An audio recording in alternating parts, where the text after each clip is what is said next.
Welcome back to Studio 3, everyone. We are joined by Ben Salango now.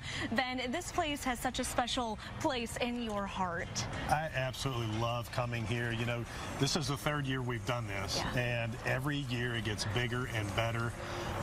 You know, when Andy Shea pitched this idea to me, I immediately said yes, because I knew it was going to be a success. And quite frankly, Kanawha County, the entire region, needed something like this. And the first time that I came in year one and I saw the lights, I was blown away. I was walking around that entire season with the biggest smile on my face because I just love this place. They do such a great job. And I mean, it's captivating, to say the least. It really is. And so last year was a huge turnout, Ben. Talk about last year's turnout. You know, we had people here from over 40 other states. Wow. Every county in West Virginia came here, someone from each county. It was such a tremendous success because people come here and they are just blown away. You know, over 2 million lights. You can't find that anywhere. No, and you can't. Ice skating, you've got a Ferris wheel. They really went over the top for this event. And I love coming out here sometimes, and I'll just stand by the door because I like watching people's reaction when they come in and see it for the first time. Right. Because they've never seen anything like it. So it's really turned out to be just a great family hub. People will come here and gather.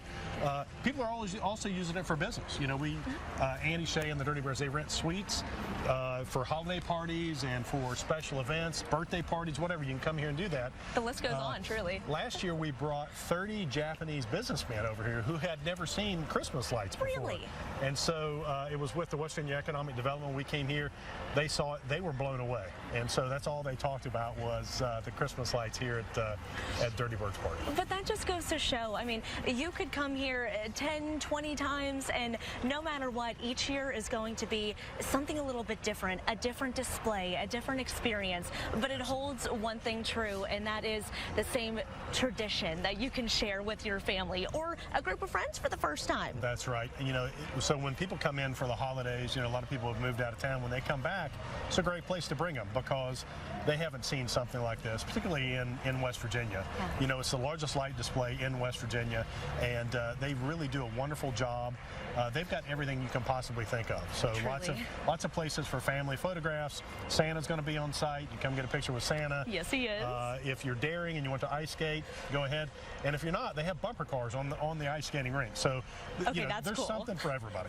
That is really cool. Yeah. And that's one of the new additions that, I mean, or just an addition in itself that if you haven't tried it before, hey, you can come to Charleston, you can come to Gomar Ballpark and have that unique experience. It really is. And so we've got the Ferris wheel that you can come in. We've got hot chocolate. They roast s'mores here with marshmallows, the whole thing. They've really thought of everything. There's a little vendor village. You can come and buy some Christmas knickknacks. You can buy candy. Sugar Shenanigans is set up here during the event. So it's really something you want to bring the family, you want to bring the kids. And it's just a great time. And so we talked about how big of an impact and how so many people came last year. What are you expecting for this year?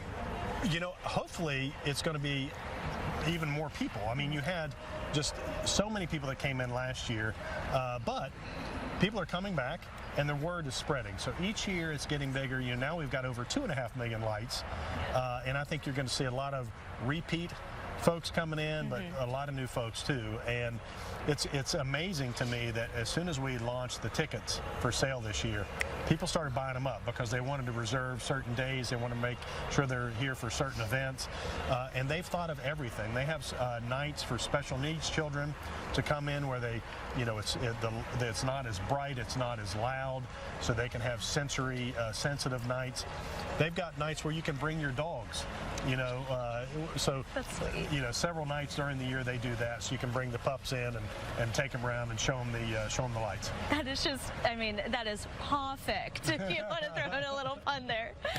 But our photographer's shaking his head. I liked it.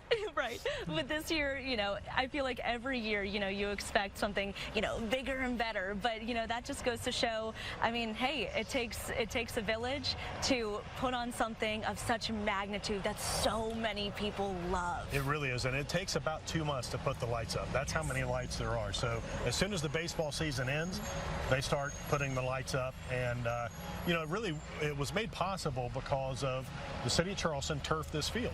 Yep. And so if it was was dormant grass in the wintertime, you wouldn't be able to have people on it because it would kill the grass. So the city came in with a tremendous investment, turfed the field, and made this possible. And of course, with Andy's vision and his tenacity, he made sure that it was done right. Talk about that dedication. Absolutely. Ben, thank you so much for joining Thank me. you. And we mentioned, you know, those new additions. It's not just the Ferris wheel and it's not just the ice skating rink. There is so much more, and we cannot wait to share it all with you.